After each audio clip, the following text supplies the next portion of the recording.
You probably experience this common but frustrating conversation trap. You're telling either another person or a group a story when all at once someone interrupts you with a tale of their own.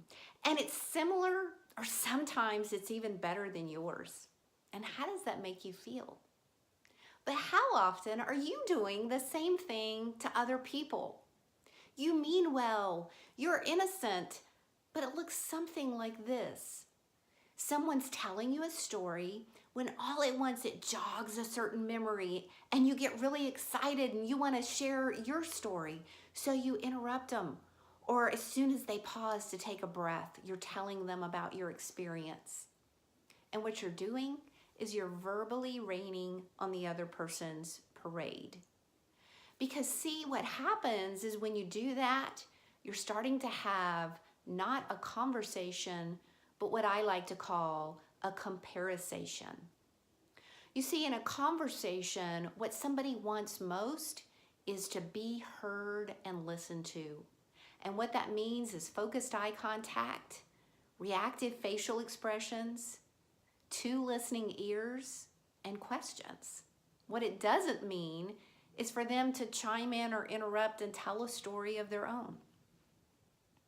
But you see, comparisons can be really tempting for two reasons. First of all, we think that we're creating a certain common bond with the other person when we chime in with our own story. But how do you really create a bond with someone? You do that by intently listening to them. There'll be time to share your stories later, but for now, let the spotlight be on them. The second reason why comparisons are tempting is because subconsciously you might be trying to show them that you have value as well. So they're telling you about their fabulous vacation in Mexico, and you've been to that same place in Mexico and you did a bunch of fun things. So you want to tell them what all that you did. But once again, somebody really values the person that listens to them rather than the person who's done all of these fun, exciting things.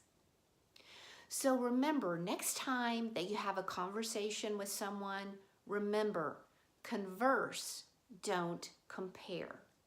Have a conversation rather than a comparison, because a conversation is going to win out every time.